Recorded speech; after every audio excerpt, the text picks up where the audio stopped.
Olá pessoal, tudo bem? Meu nome é Bruno Manuel, sou médico radiologista e estamos aqui em mais um Radiocast, o Radiocast número 3.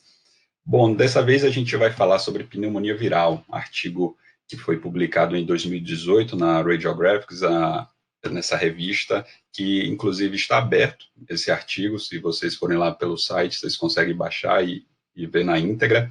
Esse artigo foi escolhido com base no momento que estamos vivendo. A gente percebe que os exames de imagem do tórax aumentaram bastante nos serviços de imagem, radiografias, as tomografias, então a gente está tendo que revisar aí quais são os padrões. A gente está vendo muitos diagnósticos diferenciais, já estamos conhecendo bem o vírus do coronavírus, como ele se comporta, e seus diagnósticos diferenciais, as outras pneumonias. Vamos lembrar, né? Então, como são as características das pneumonias virais como um todo na tomografia e no raio-x? Bom, isso é um trabalho bastante difícil, né? Porque nós temos uma infinidade de vírus. Os vírus, né, são diversos. Então, e os padrões de imagem dos vírus, eles acabam se superpondo a diversas outras infecções não virais ou outros processos, outras condições inflamatórias. Então, aqui, né, já começando o artigo, os achados de imagem da pneumonia viral são diversos e acabam se superpondo com aqueles outras infecções não virais e condições inflamatórias. Então, assim, se você pega uma imagem de radiografia ou de tomografia simplesmente sem uma história, aquilo ali pode ser uma pneumonia viral, como pode ser várias outras coisas. Então, assim, gente, não existe laudar um tórax, seja raio-x ou tomografia, sem dados clínicos, ok? Então, senão você vai ser um mero descritor, porque da mesma forma que ele pode ser uma pneumonia viral, pode ser uma pneumonia bacteriana, outra condição inflamatória, um edema, enfim, pode ser diversas coisas. Então, não existe laudar sem clínica. Então, você que não seja da área, que seja médico clínico, trabalha na porta, é importantíssimo para o radiologista você colocar todo o seu raciocínio clínico, colocar toda a história do paciente, inclusive os exames laboratoriais, para que nós possamos, para que não sejamos apenas meros descritores. Quando a gente é descritor no tórax, a gente, a radiologia, o linguajar radiológico, né, as palavras, os termos que a gente usa, não são muito comuns na prática do médico clínico. Então, se a gente falar um padrão de atenuação em mosaico, uma pavimentação em mosaico, nódulos centrolobulares, distribuição, tá, o cara fica perdido se a gente colocar só isso, entendeu? Então, assim, se você coloca todos os dados, a gente tem como concluir que aqueles nódulos centrolobulares, aquela opacidade em vidro fosco, sugerem um processo inflamatório infeccioso, né, de provável etiologia viral. Enfim, a gente tem como dar um passo a mais. Se não é só isso, você acaba ficando perdido, achando que são várias coisas. Imagine, múltiplos nódulos centrolobulares no pulmão. Um desavisado pode achar que é algo neoplásico, uma neoplasia. Com certeza. Então, super importante que a gente sempre tenha a clínica na parte do tórax, ok? Então, vamos prosseguir. Então, o objetivo principal desta revisão é indicar quais são as características de imagem que devem crescer a possibilidade de infecção viral, certo?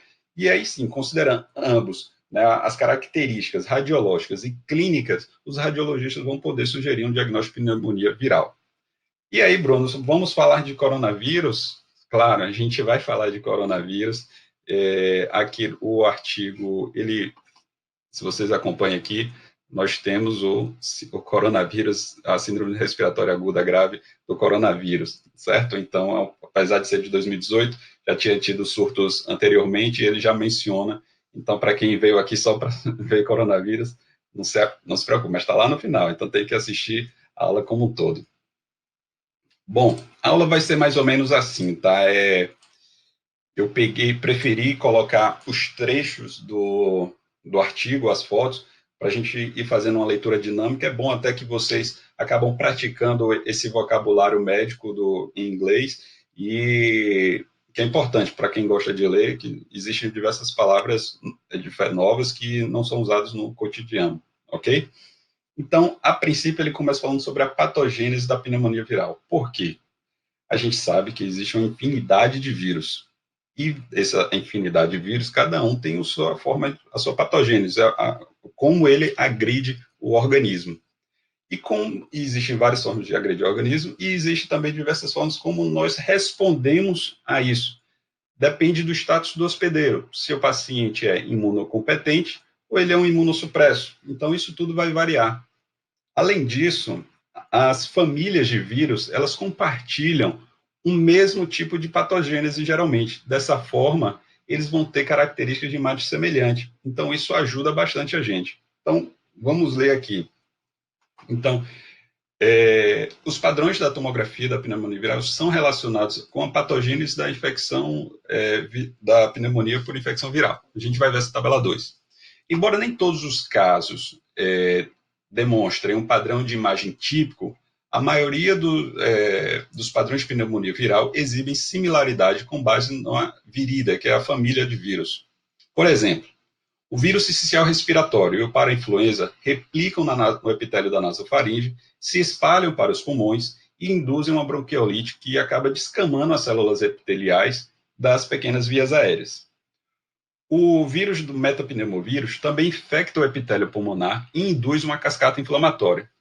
Os achados de tomografia da pneumonia pelo vírus sincicial respiratório, o parainfluenza e o metapneumovírus são similares, entendeu? Então, por eles compartilharem uma patogênese semelhante, eles acabam apresentando um padrão de imagem também semelhante. Isso aí vai nos ajudar a construir um raciocínio para esse agente etiológico. Outra tabela importante aqui, certo? Então, a gente já falou que a patogênese vai ajudar a criar uns padrões de imagem. Depois, a gente tem que lançar mão da parte epidemiológica, em que esse paciente está inserido. Então, quando você receber um exame de imagem, tem que saber, primeira coisa, a faixa etária do paciente. É um paciente da população pediátrica, é um paciente adulto, é um paciente que ele é previamente rígido, né? Ele é imunocompetente, ele é imunossupresso. Como é esse paciente? Qual é o histórico dele? É um paciente que veio de casa, é um paciente que já é internado com câncer, usuário crônico de corticoide, um transplantado, para a gente pensar em imunossupresso. Então, tudo isso vai contribuir para a gente estreitar quais são aquelas famílias de vírus mais comuns nessa determinada população, ok? Com base nisso, a gente consegue saber quais são esses vírus. Poxa, Bruno, tem milhares de vírus aí, a gente vai falar de todos, vamos tentar ver os principais. Por exemplo, numa população pediátrica que chega na emergência, uma criança, né, pequena, imunocompetente, sem comorbidade, a gente tem que lembrar, tem que saber qual é o padrão, mais ou menos, do vírus sincicial respiratório, da influenza, parainfluenza. Na população dos pacientes imunossupressos, imunocomprometidos, tem que saber como é que o adenovírus se comporta, que é o mais comum, o citomegalovírus, muito comum nos pacientes transplantados, né, fazendo diagnóstico diferencial lá com aspergilose, pneumociste girovese. Enfim, a gente tem que saber, varicela, quanto a gente não pega de paciente com catapora, os surtos que aparecem de catapora, e a gente fica preocupado com as manifestações respiratórias, que é onde pode agravar. Então, temos que saber como é que a varicela se comporta. Então, tudo isso aí vai ajudar no nosso raciocínio, tá? Não é nada apenas sozinho, com base em uma única imagem. Outra tabela enorme, não é para assustar, não. Tenham calma, a gente não vou falar sobre tudo isso. É só para mostrar para vocês a infinidade de coisas, de variáveis que pode acontecer. O que é importante dessa tabela, de vocês extraírem? Saber que, de todos os diversos vírus, eu acabei cortando a tabela, são 2 tabelas, quem puder, quiser, pode ir no artigo original, mas eu coloco aqui o adenovírus, o herpes simples vírus, varicela, citomegalo, Epstein-Barr, bocavírus, parainfluenza, influenza, corona, todos eles, olha só, a distribuição, multifocal, multifocal, multifocal, difusa, multifocal, multifocal. Então, geralmente, vírus tem essa particularidade, ele geralmente tem uma distribuição multifocal, difusa. Então, você já guarda isso para vocês, uma característica que é comum a todos os vírus. Outras características que eles têm em comum: opacidade em vidro fosco, certo? Então, assim, muitos deles têm opacidade em vidro fosco, cursam com opacidade em vidro fosco. Consolidação, alguns podem evoluir também. Adenovírus consolida bastante. simulando uma pneumonia em pacientes que são imunossupressos, enfim. Já as outras características, como o espessamento da parede brônquica, que você vê que é incomum, varia. Derrame pleural, alguns são comum, frequente, esse aqui já é raro. Então, não tem como a gente ficar baseando com essas outras características. O que a gente tem que guardar é que, em geral, são achados multifocais, difuso, opacidades em vidro fosco, consolidação, e, por vezes, pode vir nódulos centrolobulares, ok? Então, o que dá muito nódulo centrolobular, como característica, é o varicela zoster, certo? É algo que a gente tem que saber que é uma característica desse vírus. Vamos seguindo. Bom, essa primeira figura é importante para quem está começando, aprender a saber os padrões. A gente fala em vidro fosco, às vezes nem sabe ainda o que é uma consolidação, um nódulo centrolobular, um espessamento de septo, ok? Então, é importante a gente saber que o vidro fosco nada mais é que aquele alvéolo que está preenchido parcialmente por algum conteúdo, seja ele um inflamatório, infeccioso, neoplásico, líquido por edema, enfim, tudo vai dar vidro fosco. Até o movimento respiratório, até um artefato, vai se manifestar com um vidro fosco. Então, o paciente que respirou, a imagem fica tremida, fica meio acinzentada, gera um vidro fosco. Então, muita gente está achando, eu acho isso engraçado, que agora nas emergências, quando a gente escreve vidro fosco, o povo só associa a coronavírus. Calma, é tudo, muita coisa pode dar vidro fosco, certo?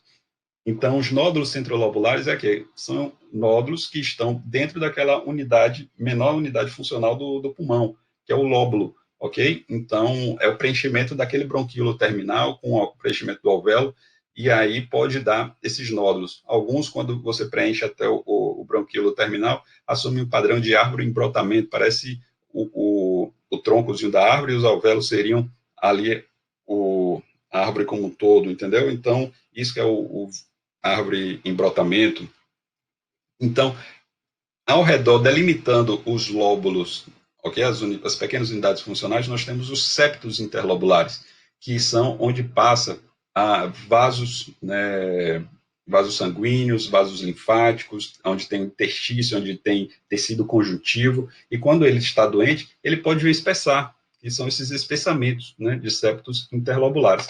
Então, isso aqui é mais ou menos o padrão que a gente vai ver nas pneumonias, ok? Então, vidro fosco, consolidação ao longo de feixes peribroncovasculares, enfim. Aqui, o primeiro é uma pneumonia devido a varicelas ósseas. Repare que tem essa característica de nódulos centrolobulares, por vezes contornado por um aro de vidro fosco, espessamento de septos. Na letra B, a gente tem uma pneumonia devido a citomegalovírus, né, vendo opacidades em vidro foscos irregulares, mal definidas, difusas. Esse é o padrão de citomegalo, lá na paciente imunossupresso, pós-transplantado, a gente vai vendo e vai batendo. Na C, a gente está aqui diante de um paciente com metapneumovírus, mostrando múltiplos nódulos mal definidos. A gente vai ver que o metapneumovírus é da mesma família do vírus sincicial respiratório, que vai ter mais ou menos aí esse mesmo padrão. D, influenza A, muitos surtos. Antes do coronavírus era influenza A, a gripe suína, H1N1. Como é que ela vai se comportar? Vidro fosco, consolidações ao longo mais de peribroncovasculares, ao longo de feixes broncovasculares. Como é isso? Bom, os feixes, a gente sabe que o bronco, ele sai da região de lá e vai para as periferias. Então, essas consolidações que acompanham esses feixes, né, a gente meio alongadas, a gente chama de consolidações peribroncovasculares. Não vai ser aquela consolidação que está na periferia. Isso aí não é peribroncovascular, ok? Então, predominando em lobos inferiores. Aqui em letra E, pneumonia devido ao rinovírus que a gente sabe que é o vírus mais comum na via aérea superior, toma conta aí do resfriado comum na população pediátrica, enfim, nas diversas faixas etárias, e que vai dar pneumonia, geralmente, paciente que deprime sua imunidade. Qual é a característica, assim, que pega o rinovírus? Além do vidro fosco, esse espessamento de septos interlobulares. A gente vai ver que é uma característica, esse espessamento do rinovírus, ok? Então, em termos de de prevalência, aí o rinovírus ganha de longe de muitos desses. Bom, agora a gente vai adentrar a cada família, certo? Dentro de cada família a gente vai falar um pouco sobre as características, particularidades. A gente já viu mais ou menos o geralzão de tudo, então vamos adentrar em cada família, conhecer um pouco mais de cada vírus. Então, começando pela adenoviridae, que é uma família do adenovírus, ok? O adenovírus, ele compreende aqui, 5 a 10% de todas as infecções do trato respiratório nas crianças, ok? Importante saber. Na maioria dos pacientes imunocompetentes, a pneumonia por adenovírus é leve e está associada com sintomas respiratórios superiores, e se resolve dentro de 2 semanas. Beleza, tranquilo. Agora, o que é que pega? A infecção por adenovírus exibe mais condições mais severas e fatais com síndrome da angústia respiratória aguda em pacientes imunocomprometidos. Então, a pneumonia por adenovírus vai mostrar opacidades em vidro fosco bilateral, multifocal, com áreas irregulares de consolidação nas imagens e pode mostrar uma distribuição lobar ou segmentar, indicando uma broncopneumonia, ou seja, desde aquele bronco ali lobar ou segmentar, você já tem toda aquela consolidação extensa, isso fala mais a favor do que você pensa que é mais uma pneumonia bacteriana, né? Faz diagnóstico diferencial, mas um paciente que tem toda uma clínica, um paciente imunossupresso, mas com a clínica para vírus, lembrar do adenovírus, ok? Outra coisa importante aqui, hiperissuflação e atelectasias lobares são comuns nos bebês e nas crianças pequenas. Por que isso? Geralmente, bebês e crianças pequenas têm umas vias aéreas pequenas. Então, quando ele está ali com aquela inflamação, aquele brônquio, ele geralmente dificulta o retorno, igual aquelas doenças obstrutivas, como DPLC, asma, enfim, ele acaba aprisionando o ar. Então, dá uma sensação de hiperinsuflação, ou mesmo, ou especialmente, chega a fechar aquele brônquio e fazer a telectasia, ok? Então, além disso, pode dar sequelas crônicas, né, ao longo do tempo, pode deixar sequelas, a pneumonia por adenovírus, tais como bronquiectasias, bronquiolite obliterante, ok? Bronquiolite obliterante é o seguinte, quando você tem um processo infeccioso, gera fibrose, aquele bronquíolo, aquela região peribrônquica está cheia de fibrose, e você acaba diminuindo o fluxo aéreo para aquela região. Então, acaba diminuindo mais a transparência naquela região, com alterações ali sequelares. Isso é a bronquiolite obliterante. Vamos seguindo. Agora aqui é a imagem, vamos olhar. Lembra lá, adenovírus, paciente imunossupresso, que geralmente faz diagnóstico diferencial com broncopneumonias bacterianas. Então, pneumonia devido ao adenovírus em um homem de 20 anos com febre, tosse e dispneia. Essa é a radiografia de tórax inicial, mostrando áreas irregulares de consolidação mal definidas e opacidades em vidro fosco na metade inferior dos pulmões à esquerda, né? A gente sabe que é o pulmão esquerdo. Então, a metade inferior do pulmão esquerdo, consolidação, áreas de opacidade em vidro fosco, ok? Parece mesmo aqui uma pneumonia bacteriana. Quando a gente vai para as imagens de tomografia axial, né, um corte grosso, pesado aqui de 5 milímetros, obtido no mesmo dia, mostrando ao nível do bronco interlobar, esse aqui é o brônquio que vai sair o brônquio para o lobo médio, certo? Então, aqui a gente tem o segmento medial do lobo médio, o segmento lateral do lobo médio, né, saindo do brônquio interlobar, e para baixo saindo o brônquio que vai para o lobo inferior. E em C, está no nível da veia pulmonar inferior, ok? Veia pulmonar inferior. Então, esses dois cortes aqui. O que é que a gente vê? Consolidação, certo? Uma consolidação franca aqui. Áreas de opacidade em vidro fosco.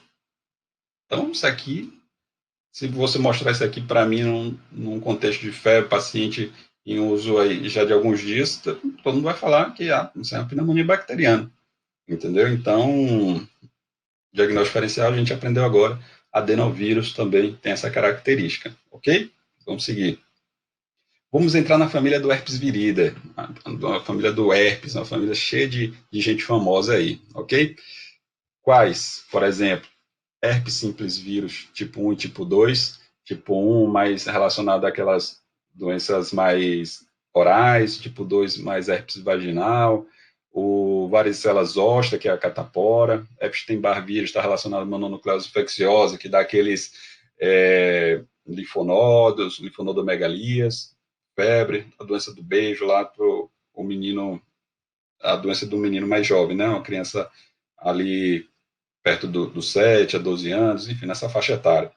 Citomegalovírus, também famoso, herpes vírus 6 e 7. O que é que ele traz aqui? Que o envolvimento pulmonar do herpes simples do tipo 1, tipo 2, Epstein-Barr vírus e citomegalovírus tem sido demonstrado predominantemente em pacientes imunossupressos. Está percebendo aí que pacientes que têm imunidade reduzida acabam ficando muito frágeis a infecções, né, do trato respiratório, também principalmente vírus, que são os mais comuns. Vamos começar pelo herpes simples vírus, ok? Então, lembrando que herpes simples, como eu falei, geralmente em pacientes imunocompetentes, vai aparecer aquelas lesões vesiculares, periorais, em crianças pequenas, a estomatite na boca, aquelas lesõezinhas, né, que aparecem nas crianças, nos bebezinhos, depois de contato direto, né, com a boca, beijo, enfim. Para essa doença se manifestar no pulmão, tem alguns fatores que acabam sendo predispondo. Quais são eles? Grandes queimados, AIDS, câncer, transplante de órgãos, um trauma por intubação, inalação de fumaça do tabaco, né? E pacientes tabagistas crônicos. Então, a pneumonia do herpes simples comumente vai mostrar áreas irregulares de consolidação bilateral e em vidro fosco, certo? Seja lobular, segmentar ou subsegmentar, na radiografia. A gente vai vê-la. Opacidades reticulares também podem estar presentes. A tomografia demonstra predominantemente áreas subsegmentares ou segmentares multifocal, de opacidade em vidro fosco, e áreas focais menos dominantes de consolidação. O derrame pleural é comum. Então, o que é que a gente vai perceber? Herpes simples, geralmente vai ser um vidro fosco difuso e com pequenas áreas de consolidação, podendo ter derrame. Então, aqui um quadro de herpes simples. É uma pneumonia devido a um herpes simples vírus, né, em uma mulher de 72 anos com mieloma múltiplo, tá vendo? Câncer da imunossupressão. Na radiografia do tórax inicial, mostrando áreas reticulares difusas mal definidas, aumentando a opacidade em ambos os pulmões, né? Então, a gente consegue ver várias linhas, né? Então, quando a gente fala opacidades reticulares no pulmão, na radiografia do tórax, a gente está querendo dizer essas múltiplas linhas aqui, ó, que na radiografia do tórax, ok? Isso aqui, na tomografia, vai aparecer como?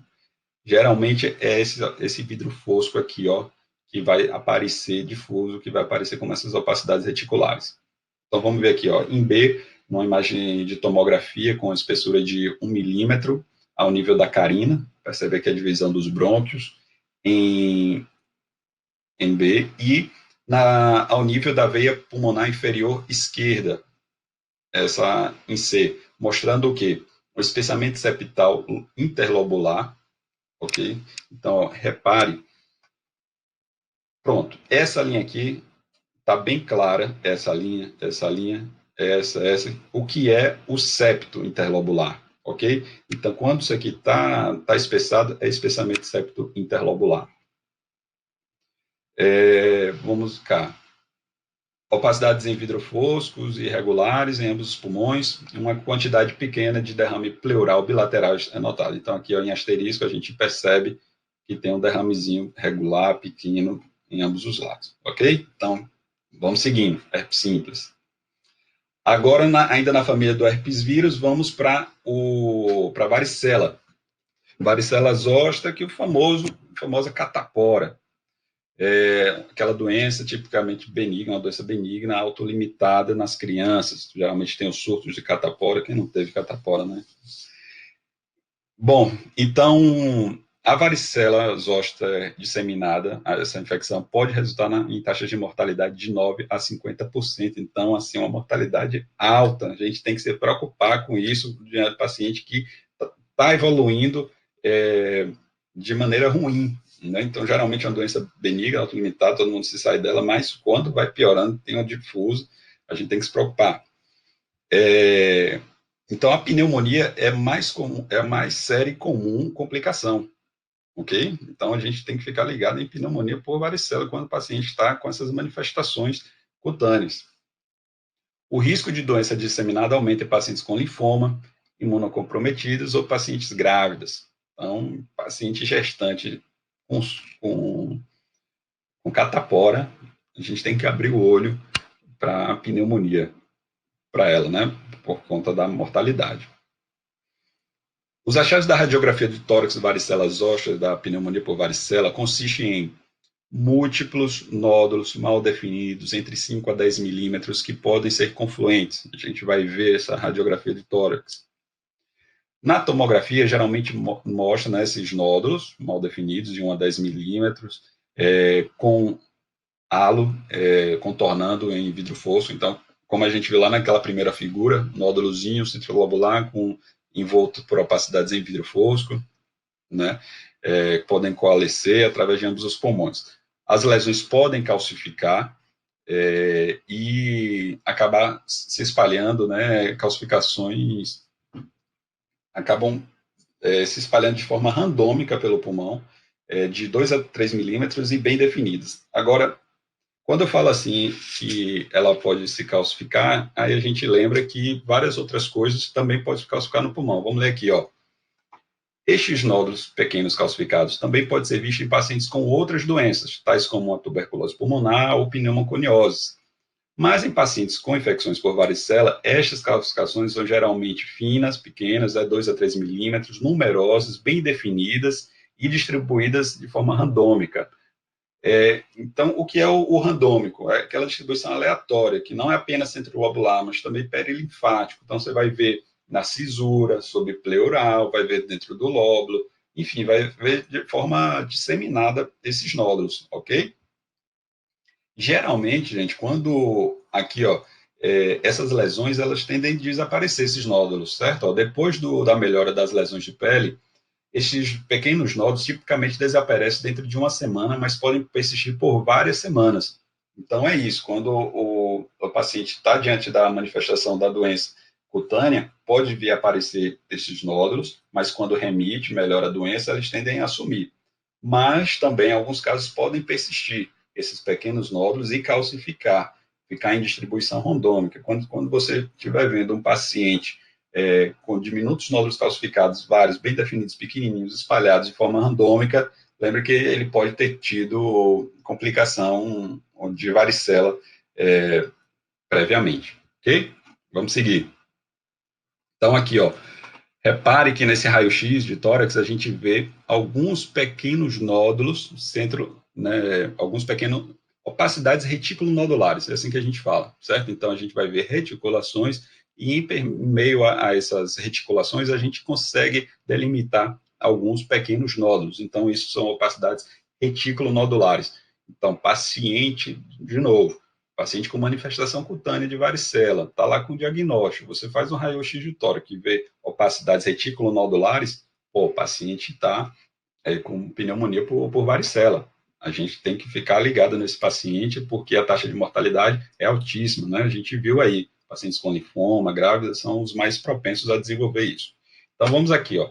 Pneumonia devido à varicela zoster em um homem de 53 anos que se submeteu a um transplante hepático, tá vendo? Imunossupresso, 5 meses antes de contrair a doença. A radiografia inicial mostra infiltrações reticulonodulares em ambos os pulmões. Agora, aqui em B&C, uma imagem de tomografia em cortes finos, né, e aqui a reconstrução coronal das imagens, já um corte mais grosso, mostrando que, no mesmo dia isso, pequenas áreas multifocais, mal definidas, de opacidades nodulares, com halo em vidro fosco em ambos os pulmões. Repare, ó, múltiplos pequenos nódulos e notem que tem uma opacidadezinha aqui, ó, em vidro fosco ao redor. Isso é uma característica. Então, gente, olha para cá, isso aqui é importantíssimo. A gente aprendeu uma doença aqui que, diante de um paciente com varicela, vê esses pontinhos, esses nódulozinhos, pneumonia por varicela, ok? Dá para a gente sugerir isso no laudo. Bom, aqui eu vou abrir um parênteses que é importante a gente colocar. Nós, médicos radiologistas, geralmente a gente, como esses achados, eles geralmente são bastante inespecíficos, geralmente a gente termina a nossa frase no laudo em acometimento inflamatório / infeccioso, porque geralmente isso gera uma infecção. A gente não costuma estar colocando o agente etiológico, porque a gente está percebendo que se superpõe diversos tipos de apresentação, né? A gente vai ver outras doenças que vão dar também nódulos dessa forma. Então, não é um achado patognomônico. Mas, diante de um caso, se você coloca, médico ou clínico, coloca no seu pedido, dizendo que é uma paciente grávida que está com varicela e a gente vê isso, pô, a gente tende a colocar, a gente não está aqui para ser apenas mero descritor, a gente vai sugerir, ó, pode ser sim, né, claro, com os termos corretos, sugerir o agente etiológico, ok? Então, é um caso que dá para dar um passo a mais. Assim como no Covid, a gente já está vendo tanto, conhecendo tanto o padrão e a parte clínica epidemiológica está vivendo o surto, que a gente pode dar esse passo e inferir ali um agente etiológico, entendeu? Então, mas os demais vírus, a gente não tem esse costume de ficar colocando um agente etiológico no laudo, ok? Agora, continuando ainda na família do herpes vírus, a gente vai falar do citomegalo, também tem uma situação muito importante, um contexto muito importante relacionado ao citomegalo. O citomegalovírus é um patógeno humano comum que geralmente causa uma infecção assintomática ou leve, com sintomas meio gripais, em pacientes imunocompetentes. Então, é mais ou menos uma gripezinha num paciente imunocompetente. Fatores de risco são o quê? Transplantados e pacientes em terapia de longo prazo, né, de crônica com corticóide. Então, depois de um momento mais precoce do transplante, de 30 a 100 dias, é o tempo crítico para a infecção do citomegalovírus. E a infecção pelo citomegalovírus é uma complicação frequente de ambos transplantados de células-tronco hematopoéticas, quanto de transplante de órgão sólido. Os fatores de hospedeiros podem afetar a patologia da infecção por citomegalo. Bom, aqui eu vou explicar que eu acabei não colocando, porque senão ia ficar muito longo. Por exemplo, após um transplante de órgão, o paciente era imunocompetente, ele consegue fazer uma resposta imunomediada por células T e ele vai gerar um padrão de imagem. Já pacientes com AIDS, que o sistema imune é fraco, ele não vai conseguir produzir o mesmo efeito de um paciente que teve a sua resposta ali pelas células T. Então, ele já vai gerar um outro padrão de imagem, mas por conta de um efeito citopático mesmo do citomegalo, né, em relação às células-alvo. Então, é o vírus ali realmente infiltrando a célula e fazendo inclusões ali dentro do citoplasma da célula. Já o outro modo não, né? A resposta imune do hospedeiro, a pessoa que está com citomegalo ali, é respondendo que vai gerar aquelas manifestações de imagem, ok? Então, vamos lá. Então, os achados radiológicos predominantes são opacidades em vidro foscos, assimétricas bilaterais, pobremente definida, né? Nódulos mal definidos, centrolobulares, consolidação do espaço aéreo. A gente chegou a ver lá na figura 1 como era, né? Aquele vidro fosco difuso, podendo ter espessamento de septos interlobulares. Entretanto, infiltrados como massa ou parecendo massa, podem ser mais comuns em pacientes com AIDS, ok, do que os não AIDS. Então, saber que tem essas duas formas, que é a opacidade de vidro fosco difusa ou como se fosse áreas como massa em pacientes com AIDS. Isso aqui é importantíssimo, tá? Vamos ler, apesar de estar grande, vamos ler que isso aqui é importantíssimo.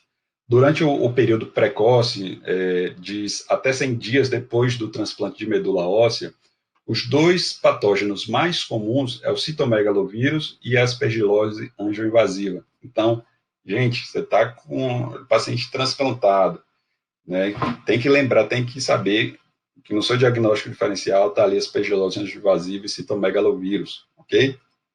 Pneumociste girovese também pode ocorrer nos períodos mais precoces depois de um transplante de medula óssea, mas por causa do efeito profilático com sulfametoxazol trimetropin, é agora relativamente raro em pacientes receptores de transplante. Então, a gente sabe, paciente, quando cai lá o seu número de leucócitos, a gente entra de forma profilática com a sulfametoxazol trimetropin. Então, acaba prevenindo, a gente não acaba vendo mais o pneumociste girovese.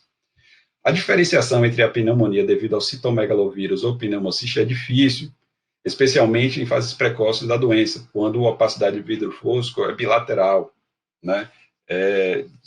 Sendo visto aí nas imagens de tomografia.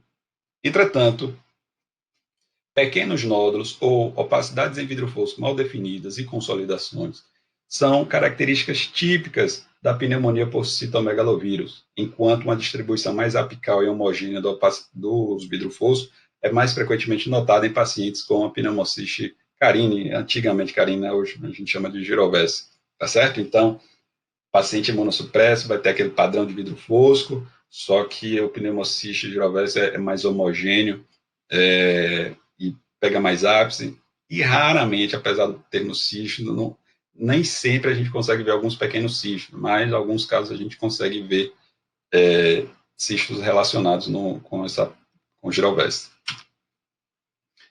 Tá, já botei a cabeça esquecendo de comentar isso aqui. Bom, aqui está a imagem da citomegalovírus.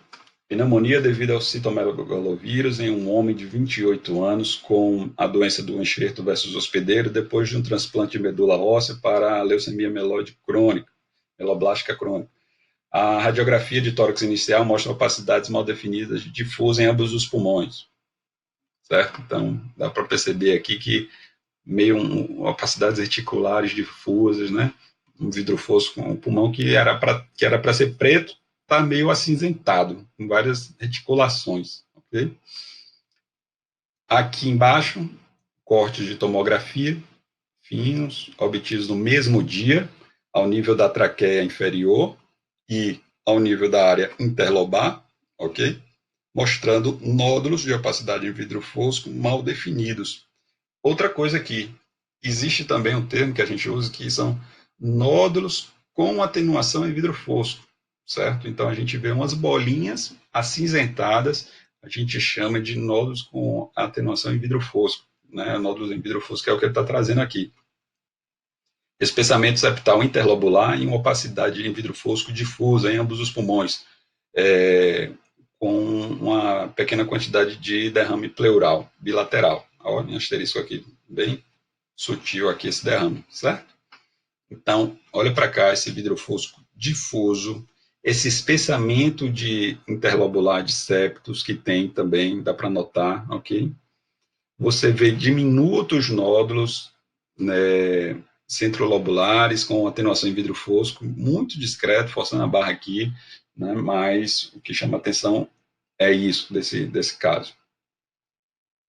Então, Epstein-Barr vírus, outro da família do herpes vírus. Esse aqui a gente vai passar mais rápido, porque é um vírus que o envolvimento intratorácico da mononucleose infecciosa é muito incomum.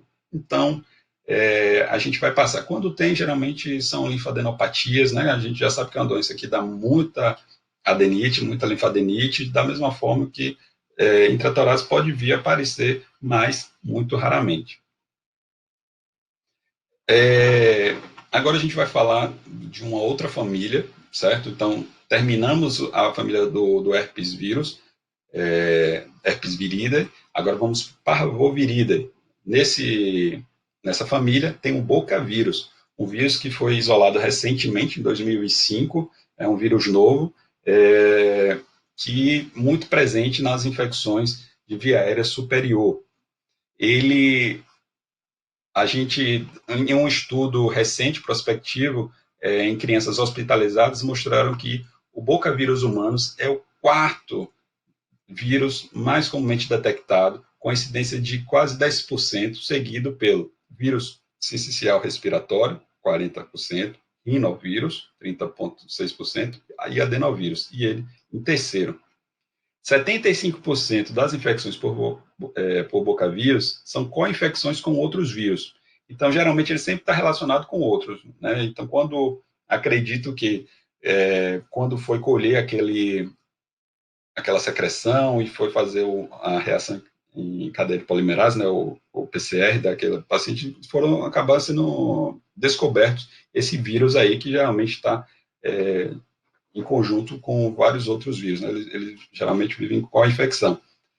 Na literatura ele está pouco descrito, então tem poucas imagens, mas o que ele traz como um caso deles, do artigo, é que trata-se de consolidações irregulares bilaterais difusas e opacidades em vidro fosco na radiografia de tórax e consolidações também irregulares ao longo de feixes broncovasculares com espessamento de septos interlobulares. Então, o que eu percebi aqui do bocavírus, o que é que ele tem de característica dele que difere dos demais, é essas consolidações ao longo dos feixes peribroncovasculares, ao longo dos feixes broncovasculares, certo? Como é que a gente percebe isso? Repara aqui, ó, essas consolidações, como elas são, certo? Ao longo de feixes broncovasculares, e também pode vir a ter espessamento de septos interlobulares. Vamos ver aqui o que é que ele fala. Pneumonia devido ao bocavírus humanos em um homem de 63 anos, apresentando com febre e tinha submetido a quimioterapia para um linfoma do sistema nervoso central primário. No A, radiografia de tórax mostrando áreas irregulares de consolidação e opacidades em vidro fosco em ambos os pulmões. A gente vê, ó, várias opacidades irregulares, consolidações, olha aqui já mais branquinho, entendendo a consolidação mesmo, áreas de consolidações irregulares difusas bilateralmente. Na tomografia de tórax, do mesmo dia, mostra consolidações, né, irregulares ao longo de feixes broncovasculares e áreas periféricas do pulmão, tanto ao longo de feixes broncovasculares, também como consolidações periféricas. Espessamento da parede brônquica, que é o que a gente... Aqui está o brônquio. Essa parede aqui é para ser fininha, certo? Aqui a gente repara que está espessada essas paredes brônquicas. E especialmente septos interlobulares, nas cabeças de seta. Ok? Então, aqui, ó, essa linha aqui é o espessamento interlobular, com uma quantidade pequena de derrame pleural bilateral. Está tão pequena aqui, um nível alto, já chegando aqui, enfim, botou como uma pequena quantidade aí. Vamos seguindo. Paramyxovírus. Nessa família, a gente vai ter o vírus da parainfluenza. As manifestações da parainfluenza são diversas, incluindo otite média, conjuntivite, faringite, croup, bronquite, pneumonia, certo? Comum a gente vê na faixa etária pediátrica, né? Quando a gente está lendo lá em pediatria, aqueles agentes que dá otite média, lembra? Então, é comum a gente ouvir falar da parainfluenza e também pode vir a dar pneumonia. Então, parainfluenza é o segundo vírus mais comumente identificado em pacientes admitidos em unidade de terapia intensiva. Então, é um vírus que ele é virulento, né? Ou seja, ele é capaz de derrubar mesmo a pessoa. E co-infecção com bacteriana é comum. Esta infecção ocorre predominantemente de junho a setembro, ou seja, que são os meses mais quentes lá, né, no hemisfério norte. A pneumonia por parainfluenza mostra consolidações irregulares multifocais com opacidades em vidro fosco, que dificulta a diferenciação, né, com a pneumonia bacteriana. E aproximadamente um quarto dos pacientes mostram nódulos centrolobulares com espessamento da parede brônquica, que a gente vai ver agora na figura 7. Dessa família de vírus, da Paramyxoviridae, deixei aqui já um pouco o measles, que é sarampo. É um vírus que é causado na infância, né? O sarampo, aquele que dá muita tosse, as pintinhas, enfim. Mas com o advento aí da vacina para o sarampo bem difundida, a gente não tem mais visto tantos casos de pneumonia por sarampo, é algo comum. Mas caso surja um novo surto de sarampo, pessoas estejam evoluindo, a gente tem que lembrar que pode vir a se assemelhar por conta da patogênese da família, com alguma infecção semelhante ao parainfluenza, certo? Então, vamos lá ver como é o padrão de imagem do parainfluenza. E parainfluenza, acabou cortando. Então, aqui, uma pneumonia devido ao vírus parainfluenza em uma mulher de 22 anos que se apresentou com febre e tinha se submetido a um transplante de medula óssea haploidêntica pela uma leucemia linfoblástica aguda, um mês antes da infecção. Então, aqui em A e em B, a gente está vendo a tomografia inicial ao nível do brônquio principal e ao nível da área interlobar, ou seja, aqui é o nível dos brônquios principais e interlobares, mostrando lesões de opacidade em vidro fosco nodulares mal definidas nas setas e ao longo de feixes broncovasculares e leve espessamento das paredes brônquicas, ok? Então, vamos seguindo aqui, ó, opacidades em vidro fosco, próximos aos feixes broncovasculares, ok? E leve espessamento da parede brônquica. Seguindo. Neutropenia prolongada é notada. No follow-up, obtido 10 dias depois, mostra um aumento da extensão e intensidade das lesões e aumento das consolidações irregulares ao longo dos feixes broncovasculares. O paciente morreu apesar da terapia intensiva. Então, a gente percebe que 10 dias depois aumentou as opacidades ao longo dos feixes broncovasculares das áreas de consolidação, certo? Então, pneumonia por parainfluenza, a gente vai guardar isso, opacidades em vidro fosco, consolidações peribroncovasculares, em pacientes imunocomprometidos. Vamos agora para outra família, a família do Pneumoviridae. Na família do Pneumoviridae, a gente tem um famoso aí, que é o vírus sincicial respiratório. A infecção pelo vírus sincicial respiratório humano leva a bronquiolite, pneumonia e asma em vários grupos etários, né? Mas a gente sabe que é mais comum o patógeno, a gente vê bastante na população pediátrica. Então, é o patógeno viral mais comum, 28% em crianças hospitalizadas por PAC, pneumonia adquirida na comunidade nos Estados Unidos. No estudo, crianças mais jovens do que 5 anos foram mais propensas para a infecção do que aquelas mais velhas. Então, infecção de criança pequena, abaixo de 5 anos. O vírus sincicial respiratório foi notado ser mais comum em adultos que necessitaram admissão em unidade de terapia intensiva de novembro a fevereiro, ou seja, meses mais frios lá no hemisfério norte. Então, doença de criança pequena e de pessoas mais velhas com comorbidades e que requerem, acabar precisando de terapia intensiva. O vírus sincicial respiratório mostra uma distribuição mais centrolobular, com áreas em árvore, em opacidades com árvore em brotamento e especialmente da parede brônquica, com ou sem consolidação ao longo dos feixes broncovasculares, certo? Outro vírus da mesma família é o metapneumovírus. Então, como a gente falou lá no início, é o vírus sincicial respiratório e o metapneumovírus dessa família pneumoviridae. Metapneumovírus foi também um vírus descoberto recentemente, em 2001, e a estrutura do vírus é similar ao do vírus sincicial respiratório. Então, o padrão de imagem vai ser semelhante. Vamos ver. Então, aqui, ó, vírus sincicial respiratório. Uma mulher de 58 anos com leucemia mieloide aguda que apresentou com febre. A radiografia inicial do tórax mostra múltiplos nódulos irregulares peribrônquicos, né, ou opacidades em vidro fosco em ambos os pulmões e uma quantidade de derrame pleural. Então, a gente percebe que os seus costofrênicos estão obliterados, opacidades em vidro fosco e múltiplas áreas nodularezinhas ao longo do pulmão. Então, a característica do vírus sincicial respiratório que a gente vai guardar são nódulos centrolobulares, ok? É a doença lá de brônquio mais para terminal, preenchimento de brônquio mais terminal, ok? Aqui, na imagem de tomografia obtida no mesmo dia, ao nível da traqueia inferior e ao nível da área interlobar, mostra áreas irregulares múltiplas de nódulos com aspecto de árvore em brotamento e áreas de consolidação ao longo de feixes broncovasculares e leve espessamento da parede brônquica.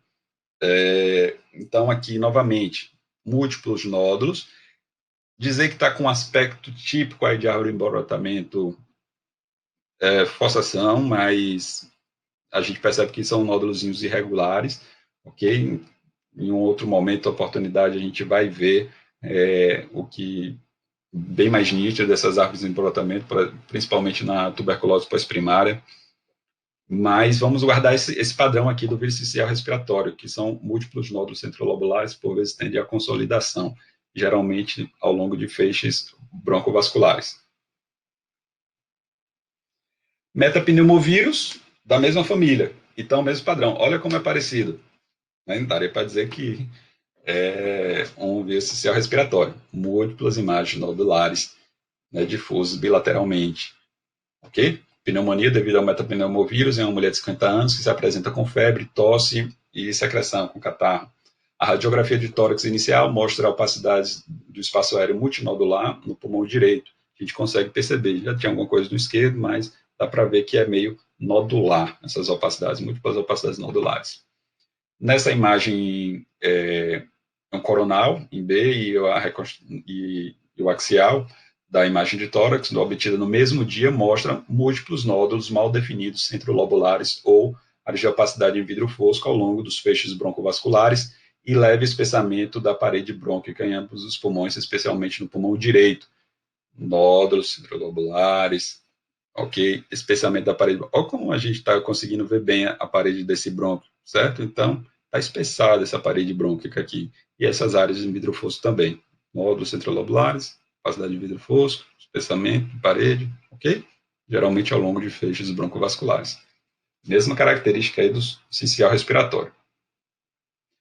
Pronto, vamos agora mudar de família. A família Buniaviridae, que é a família do hantavírus. Botei aí para falar dessa hantavirose, que a gente já está começando a ouvir também.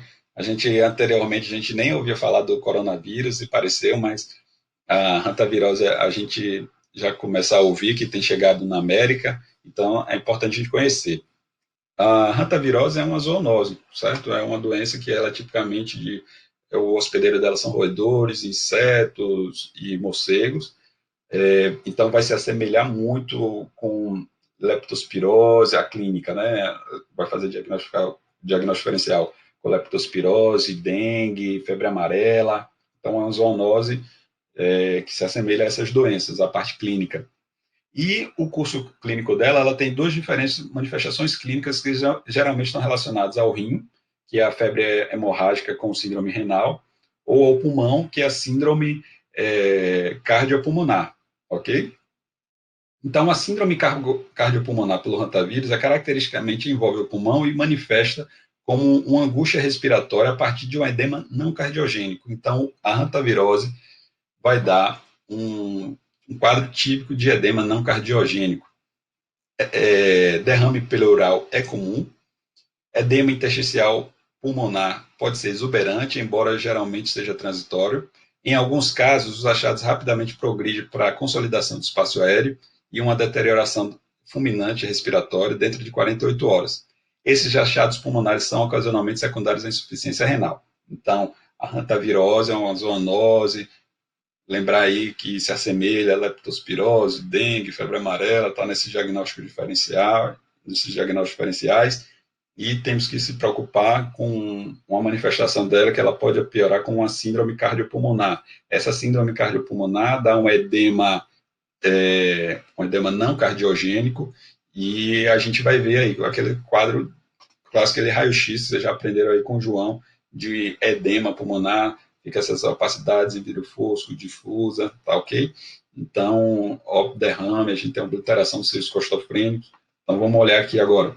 Hantavírus em um homem de 52 anos que apresentou com febre e insuficiência renal aguda. A tomografia inicial estava normal, que não foi mostrada. A radiografia do tórax obtida um dia depois da apresentação, quando o paciente subitamente progrediu para redução da pressão sanguínea, mostra um edema pulmonar e derrame pleural bilateral. O teste para hantavírus, os anticorpos foram positivos, e tinha uma titulação aumentada aí de mais de 1 para 512. E o tratamento médico intensivo foi realizado e o paciente foi recuperado, ok? Então tá aí, hantavirose, edema não cardiogênico. guardamos mais uma. Agora vamos para a família do Otomyxoviridae. Gente, a gente já está chegando nos últimos, certo? Então falta só influenza, coronavírus e o rinovírus. Se está cansado, pausa o vídeo, toma uma água, retorna, ok? Então vamos lá. Então, vírus da influenza A, B e C são infecções que geralmente ocorrem em surtos anuais de inverno, ok? A gente conhece direto, tem surtos aí endêmicos, pandemias de influenza. A gripe suína, né, que está relacionada à influenza A, tem vários subtipos. Esse H e o N está relacionado a umas proteínas que elas têm de superfície. Então, tem H1, eu marquei aqui H1N1 e HN3N2, que foram os agentes que estavam relacionados a essa última vacinação que teve agora em 2020. As radiografias em um paciente com influenza mostram áreas reticulonodulares bilaterais de opacidade, com ou sem consolidação, com áreas focais de consolidação, geralmente em lobos inferiores. Então, vamos guardar dessa forma. Influenza, opacidades reticulonodulares difusas, que podem vir a consolidar, predominando em lobos inferiores, ok? A pneumonia bacteriana secundária pode ocorrer, então ela tende a ter uma infecção superposta pelo Streptococcus pneumoniae, certo? É um agente aí que geralmente caminha junto. O Streptococcus pneumoniae tem uma importante interação e co-infecção ou infecção secundária pode existir. Consolidação lobular pode ser especialmente útil no diagnóstico de infecção superposta. Então, é isso, gente. Você está diante de uma infecção que tem clínica em imagem de uma pneumonia viral, quando o paciente tem um padrão de imagem, um padrão clínico bifásico. Estava recuperando ali a febre, melhorando, reduzindo, e do nada começa a ter mais febre, aparece uma consolidação franca, marcadores inflamatórios sobem, leucocitose, isso aí você imagina que possa ser uma superinfecção, né? uma infecção bacteriana superposta, ok? Então, aqui é o padrão de influenza A. Vamos ler aqui. Uma pneumonia devido ao vírus da influenza A em uma mulher grávida de 38 anos, em idade gestacional de 29 semanas e 5 dias, que se apresentou com uma tosse de espineia. Na radiografia de tórax inicial, mostram áreas irregulares extensas de consolidação com broncograma aéreo em ambos os pulmões, especialmente nas zonas médio para inferior.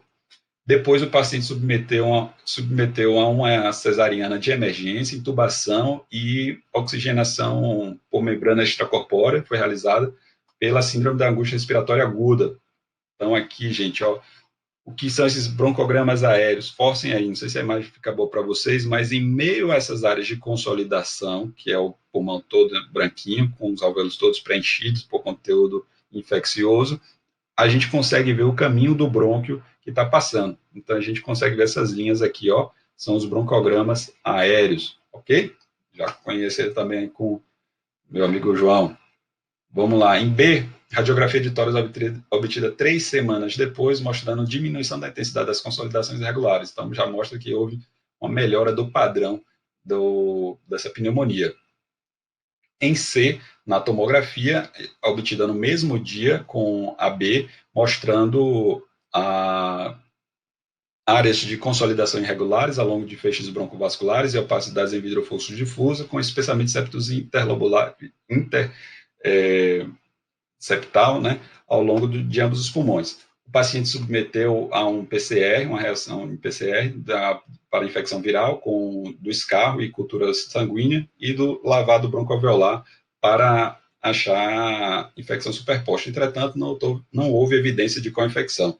Então, o paciente aí fez o PCR e não encontrou infecção superposta, porque a gente sabe que a influenza pode vir, gosta do Streptococcus pneumoniae. Então, aqui, ó, gente, lobos inferiores. Como é que eu sei que é o lobo inferior aqui, ó? A cisura, entendeu? Então, aqui a gente já sabe que é a língula, ok? Então, aqui já é o início do lobo inferior.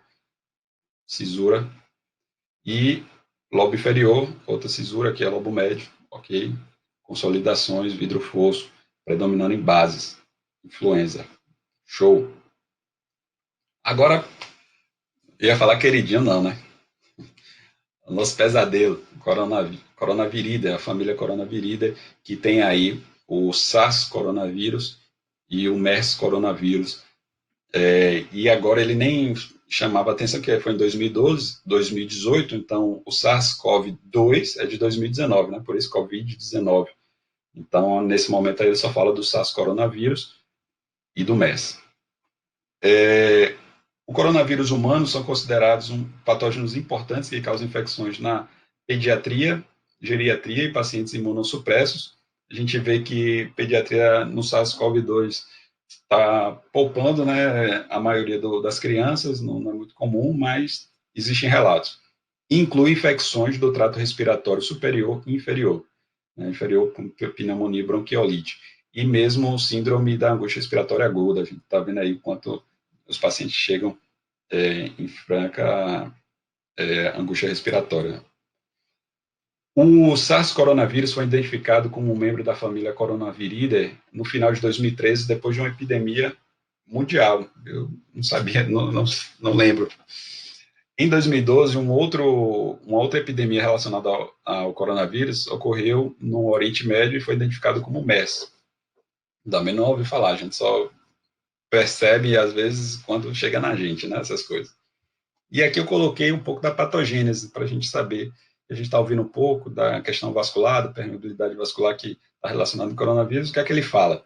A enzima conversora de angiotensina do tipo 2 é um receptor potencial do vírus do SARS e é um regulador negativo do sistema renina-angiotensina que afeta a permeabilidade vascular.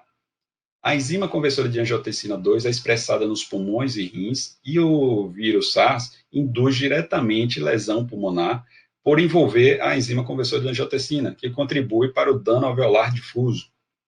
Também, proteínas do SARS coronavírus codificam, induzem a apoptose celular, incluindo do pulmão, rins e fígado. Agora vamos falar do SARS coronavírus. Isso não é o SARS-CoV-2, não é o nosso, lá, como aqui na Bahia fala, lá ele. O SARS-CoV, não é o SARS-CoV-2 que nós estamos vivendo no momento, de 2020. Então, o SARS-coronavírus foi, depois um surto mundial, né, uma pandemia do SARS-coronavírus, foi primeiramente identificado na província da China durante 2002 a 2013. Foi mais de 8 mil casos de infecção identificada, com 21% ocorrendo em trabalhadores de saúde, em profissionais de saúde. Né? Então, a gente percebe que isso também persiste com a gente nos dias de hoje, o SARS-CoV-2. Uma mortalidade alta também em 2003, de 6,8% a 3,2%, sendo que a maioria, 43% a 50% dos pacientes, eram mais velhos do que 60 anos, né? Como o SARS-CoV-2. Na radiografia do tórax inicial, geralmente normal, assim como o SARS-CoV-2, mas progride rapidamente, mostrando áreas de consolidação multifocal, predominando nas zonas mais inferiores do pulmão e mais periférico, ok? Então, semelhante ao SARS-CoV-2. Áreas em vidro fosco, multifocal, mais periféricos e predominando em bases, ok? Na TC, opacidades em vidro fosco, consolidações são os achados principais e reticulações são notados depois de 2 semanas.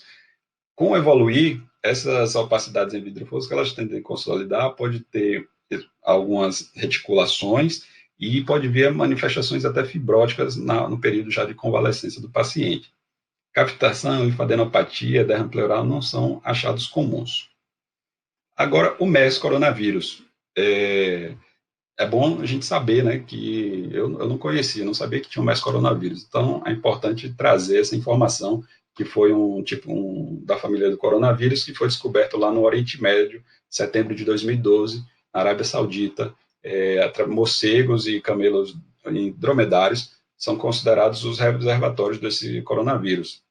A MERS pneumonia aparece nas imagens como lesões do espaço aéreo basilar e subpleural, com extensa opacidade em vidro fosco e consolidação. Depois da recuperação, essas anormalidades são mostradas, são marcadamente melhoradas, né? Tem uma ótima melhora, mas alterações fibróticas podem permanecer. Então, aqui ele traz um caso de MERS, coronavírus, mas parece muito, você vê aí, tudo que a gente falou aí em relação à patogênese da família, como eles acabam se parecendo, né? Então, uma pneumonia devido ao MERS coronavírus em um homem de 27 anos que se apresentou com tosse e catarro e secreção. Na radiografia de tórax, mostram áreas aumentadas de opacidades nodulares mal definidas em ambas as zonas pulmonares inferiores, especialmente na área retrocardíaca esquerda. Estamos vendo aqui, ó, muito parecido com o vidro fosco que a gente está vendo aí, meio arredondado, do coronavírus, do SARS-CoV-2. Em B, AD, o que é que a gente vai ver? Imagem de tomografia no axial, obtida no mesmo dia, ao nível da veia pulmonar inferior direita, ok?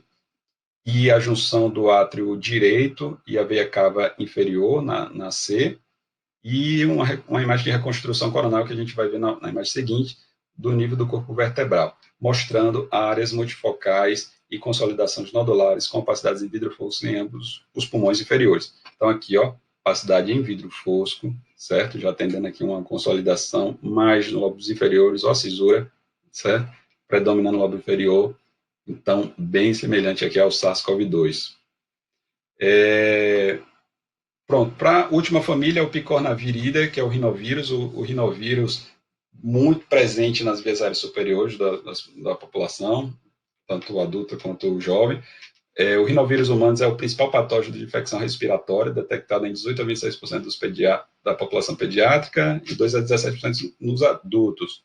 Rinovírus é uma causa predominante de resfriado comum durante as 4 estações do ano. Então, é bobinho, geralmente, esse vírus, né? De mais de infecção de via aérea superior, resfriado comum.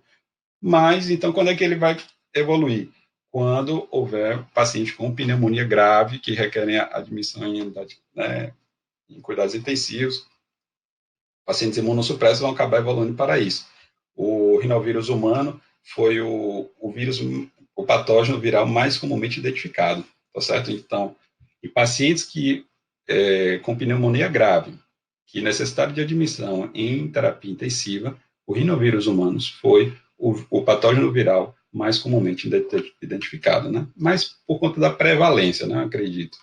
Em pacientes com pneumonia por rinovírus grave, consolidações irregulares bilaterais com opacidades em vidro fosco e especialmente de septo interlobular também são notados. Vamos ver aqui. O que eu falei lá na figura 1, nos primeiros slides, que era característica do rinovírus, especiamento de septo interlobular. Vai ter esse pulmão sujo com vidro fosco e esses especiamentos de septos interlobulares, ó, são muito característicos.